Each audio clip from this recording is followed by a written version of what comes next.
Hey guys, welcome back. It's Heather from Tomatoes, Poppies, and Everything Gardening. Today we're going to talk about one of the most beautiful plants I've ever owned my whole life. And it is just stunning and gorgeous. If you've been watching my channel for a little bit, you may know what it is. So magically, this is it. And here we go. This is it. This is my beautiful Black Magic Slingshot Petunia. And I love it so very much that I am going to take the time, even though I do not do well with houseplants. I'm going to make sure this guy makes it until late spring so he can move outside. This is zone 9 and up, so I'm at zone 7B. He has to stay in the house in the winter, but there was no way I was going to let him die come first frost. So he has been living in my house, being very beautiful, making me very happy. Lots of beautiful blooms, but now you can see it's getting leggy. It's getting kind of thin in the middle. So we need to do some maintenance on this plant to keep it gorgeous and ready for summer and spring to come. So I've been letting this guy have a nice long soak here. I'd say at least a couple hours.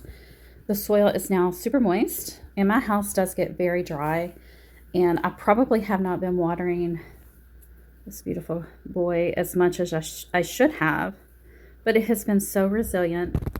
And this is a bright sun right now coming in through the window, and you can see this is still a very beautiful black color.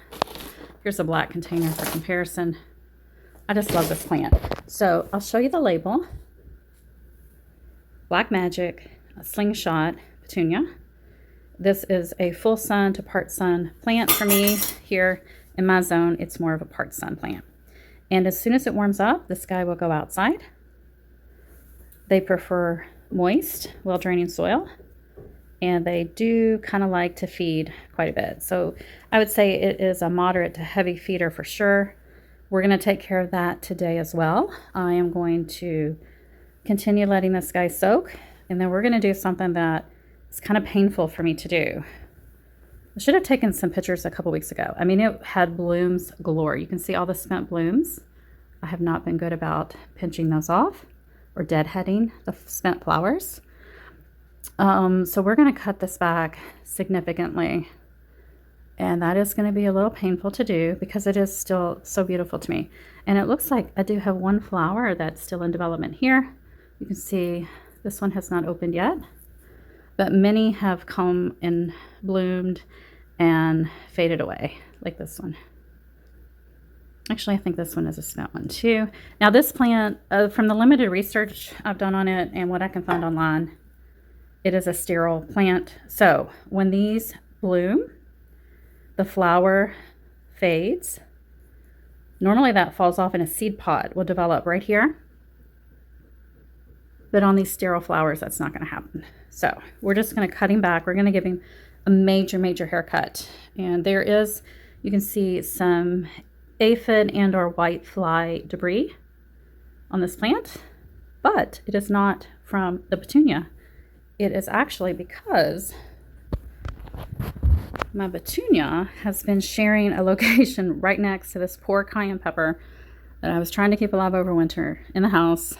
So the petunia sat there in the empty spot, and all of this debris from the white fly issues was falling onto my petunia. And there's like a sticky honeydew here. So it's maybe a combination of aphid and white fly, or just white fly. But definitely this poor pepper. That is a totally different video. Just ignore that pepper for now. And let's just focus on this beautiful specimen here. I just love it so much. So gorgeous. Yes. Okay. So let me get my pruners. I think what I may do, no, I'm going to wait. I'm going to wait until we trim it back significantly. And then I'm going to spray it with the sprayer, either in the shower, or I may wait until next Monday. We're supposed to get up to like 70. I could take it outside and spray it with a water hose, or I could put it in the sink and just give it a spray. But my goal today is trim back, cut back, perhaps try to propagate some cuttings. I'm not sure how well this plant will do at this point because it has bloomed quite a lot already. Preferably, I would like to use fresh new growth to make some cuttings off this petunia. but I may just put all the cuttings into like a glass of water, see what happens. And wouldn't that be incredible if I was able to get a bunch of cuttings from this plant for my spring garden? It would just be so beautiful. So we're going to trim. He's already had a real nice soaking. We're going to fertilize, and then I'm going to relocate this plant upstairs to my writing desk. And then when we get to, say, April, I'm going to start bringing him in and out of the house to get him acclimated to the outdoors. And then by mid-April, I think he'll be fine to live outside on the deck where he lived last summer and fall. I'm going to go ahead and show you the tag up close in case you want to look this plant up online. I do not think you can buy the seeds for it, but you can order the plants online from certain stores. And here's the back side with the information. I actually found this specimen at a nursery late summer last year. It had been living in its little grow pot all summer at that store, and I brought it home, and it was so happy to get in. So even though this is a hybrid sterile petunia, you could trim your regular petunias in your summer garden the same way. They are all prone to getting leggy. They're also prone to doing that kind of like flattening in the middle where they kind of look a little ugly down in there. So you definitely want to cut back your petunias, even though it's hard, even though they're so beautiful and they have so much potential for more flowering. You don't want them to get out of control and just look like a big old shamble, right? So we're going to go ahead and cut this guy significantly. And don't worry, even though it's going to look pretty ugly, it will all grow back and look perfectly fine. So I'm going to start here on the far left, and I'm just kind of looking at the plant, kind of going back from the flower. We're also unfortunately going to have to remove the flowers just so that we give our cuttings the best chance. So I think I'm going to cut, see where there's new growth right here, this tiny little new growth. So there's a set of leaves right here. It's actually 3, but we're going to cut right above the new growth where there are the 3 new leaves. It looks like a 4th maybe trying to come out. And then we'll get a lot of new growth from just cutting this one little section. And then hopefully we'll get this cutting to root and we'll have a new plant. So you can see the cut was made. This was the cutting I took off. You can't even hardly tell. You know, it looks kind of natural now to have a more bushy kind of look to it. So I'm going to remove all of the leaves from this all the way down, and we will hope that we get some root development along the stem where the leaves used to be. And we're actually going to go ahead and cut the flower off right down in this area where there's a bunch of little leaves and growth. Cut right above the leaf junction. And there is our first cutting. I need to get a much smaller glass, and I will do that here in a second. So now I've got this left. I'm going to clean up the dying leaves at the bottom.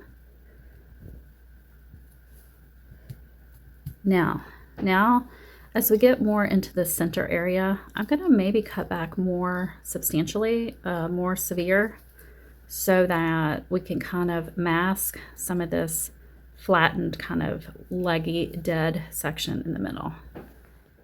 And I took that cutting, I cut right above these leaves, and this right here was new growth already, so I'm just going to leave that, clean up any dead leaves that are hanging on, and get this cutting ready for our water. So one thing to keep in mind, some of these plants may have a patent on them, and it would be illegal to propagate them for purchase or sell. So I am just doing this for my own personal use. I'm not going to sell these cuttings if they actually root. I will use them in my garden, and I did purchase this plant to begin with, but that's just something to keep in mind. So this next cut is going to be painful, but look at how nice we're looking so far. I got these 3 done. We're actually going to take off a whole arm here, a heavy arm, and we're going to cut right above that new growth, right there. It's going to make a huge difference, but it is going to take a huge section of these flowers off. I've already made the cut, but look at the difference. Wow. Huge difference.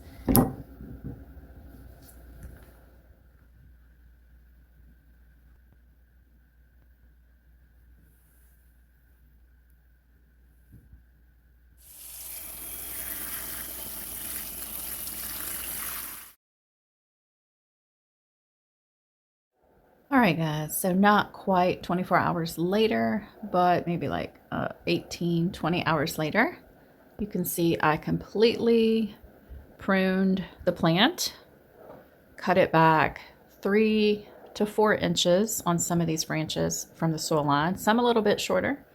I feel like even in the small amount of time that I've already got some microscopic new growth starting to pop out here and there. This plant is going to look totally different when you come back. We'll check in. Maybe I'll do a short when it's closer to time to start hardening this petunia plant off to go back outside for spring and summer. You'll just be amazed, I think, at how it looks. So I was making a few notes while I have my coffee and while I inspect this plant. There were, I would say, 10 to 15 aphids I was able to see and remove. Other than that, I've been keeping an eye on this plant here in the kitchen. Have not seen any this morning at all, none last night. So I think that burst of water really took care of those that were hiding in my petunia. And I really think they were after the pepper.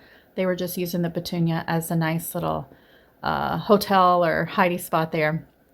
So despite all of these issues that petunias can have, I consider them a very easy plant in my garden. I definitely will always have petunias, and you can start them from seed. Very easy to do. You need to start right now. For me, it's mid-ish, almost late January. Well, it is late January.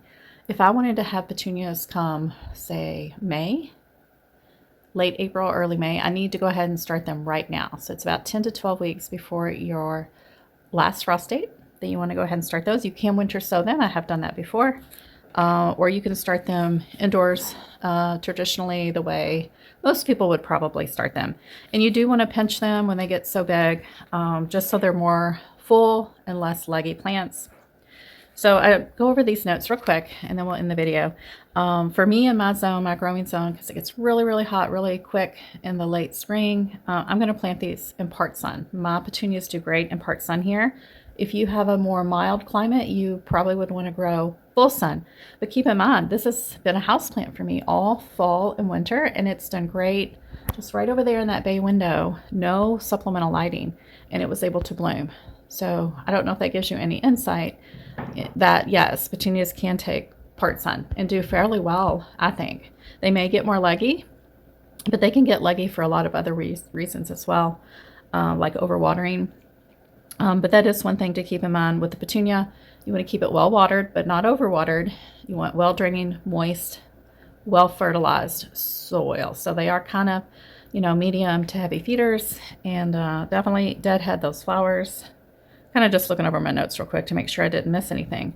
So yes, we treat them as annuals, but if you live in a zone 9 or I think 10 and greater, you could probably have this as a tender 3 to 4 year perennial. I said cut it back, prune it, deadhead.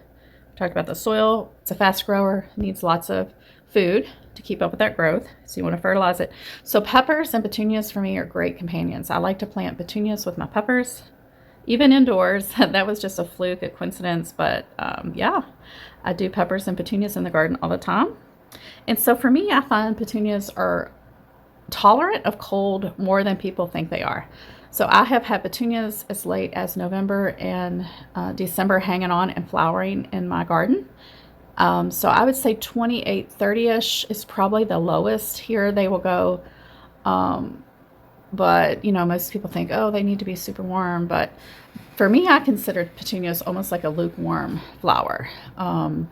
They do kind of shine spring and fall here because it does get so hot in the summer, kind of putter out in the summer. But once we start to get cold, like real cold, they will hang on until, let's say, a hard frost really takes them out. So they may still hang around in that 28 to 32 range, but I would say much lower than 28. They're going to struggle, and eventually probably around 25, 22, just completely be taken out by the cold. Yeah, so I said easy to grow from seed, 10 to 12 weeks before your last frost date. One other thing about petunias to keep in mind, and this is where you're going to plant them, deer love petunias as if they're candy. So you may want to think about that before you decide where to put your petunias. So I hope this video was helpful, and I hope you love this beautiful plant as much as I do. You can order these online. So I was kind of doing a search on last night. There's a few stores that do sell these in grow pots. You could probably go ahead and place orders now, but they won't ship until obviously it gets warmer. But such a beautiful plant. Maybe talk to your local nurseries. Maybe they could order this plant if you love it as much as I do. There's also a glow-in-the-dark petunia that was popular last year, but I did not purchase that. I have a friend who did. She said it had a really strong odor because it's crossed with, I think it's crossed with mushrooms. So it gave it that really unique odor. So that's definitely a hybrid. All right, guys. Well, I will talk to you soon. If you have any comments on petunias, put them below, and I'll talk to you soon. Bye.